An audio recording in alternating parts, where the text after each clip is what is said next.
Salam sejahtera buat kita semua. Pertama, marilah kita panjatkan puja dan puji syukur kita terhadap Tuhan Yang Maha Esa atas rahmat dan karunia-Nya, kasih karunia-Nya kita pada saat ini dapat berjumpa dalam virtual seperti ini. Yang terhormat kepada Bapak Sunarto SMSI selaku dosen pengampu manajemen sumber daya manusia, dan juga para teman-teman yang saya cintai dan saya banggakan. Di sini terlebih dahulu saya akan memperkenalkan diri.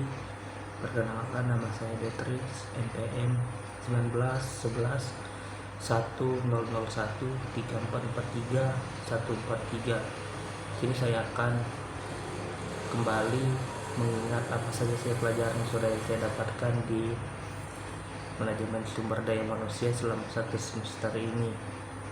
Sebelum itu kita masuk dulu dalam pengertiannya.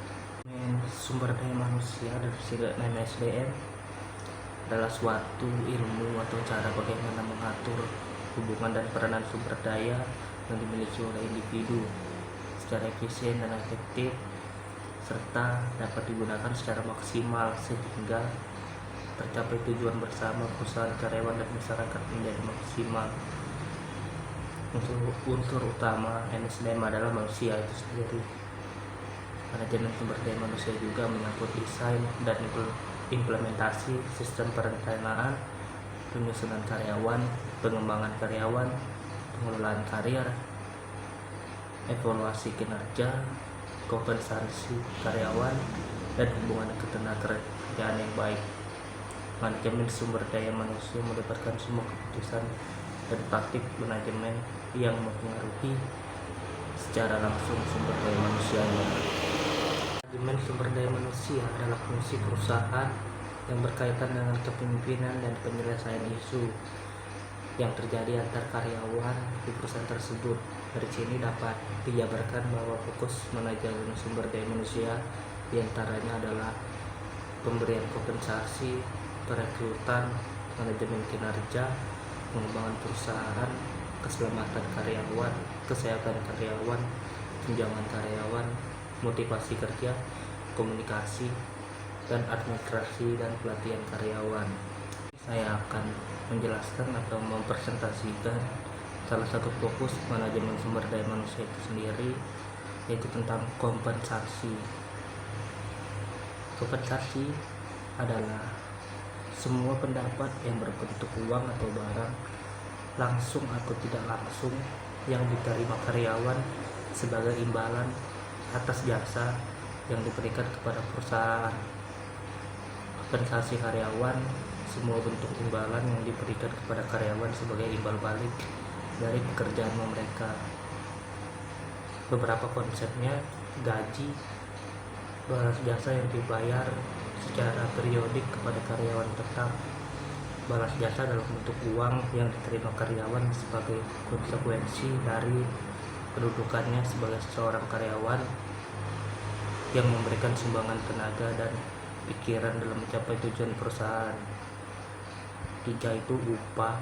Yang keempat itu balas jasa yang diberikan kepada pekerja harian dengan berpedoman pada perjanjian yang disepakati.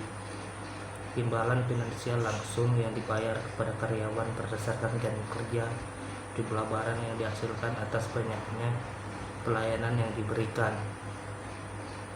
Asas kompensasi itu sendiri: asas adil, besar kompensasi yang dibayar kepada setiap karyawan harus sesuai dengan prestasi kerjanya, jenis pekerjaannya, risiko pekerjaannya, dan tanggung jawab serta jabatan memenuhi internal konsistensinya. Asas layak dan wajar: besarnya kompensasi yang diterima karyawan dapat mempengaruhi dan memenuhi kebutuhan pada tingkat normatif yang ideal berdasarkan upah minimal pemerintah dan standar konsistensi yang berlaku. Tujuan pemberian imbalan kompensasi secara khusus digunakan untuk mengarahkan, mengatur, mengawasi perilaku karyawan. Hasil yang diharapkan adalah karyawan yang tertarik untuk bekerja dan termotivasi untuk melakukan pekerjaan sebaik-baiknya bagi perusahaan, dan jalin ikatan kerjasama formal antara perusahaan dan karyawan dapat memenuhi kebutuhan dan memperoleh kepuasan kerja, meningkatkan kedisiplinan, menghindari pengaruh serikat buruh, menghindari intervensi pemerintah, imbalan ekstrinsik dan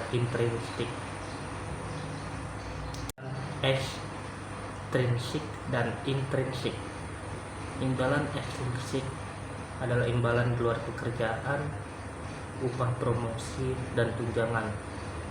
Sedangkan imbalan intrinsik adalah imbalan yang merupakan bagian dari pekerjaan itu sendiri, tanggung jawab, tantangan, otonomi, dan umpan balik. Saja yang dapat saya sampaikan dalam mempresentasikan video saat ini. Saya mohon maaf apabila ada kata-kata dari saya yang kurang dan salah, karena yang sempurna itu hanya Tuhan Yang Maha Esa sendiri. Terima kasih atas semua perhatiannya.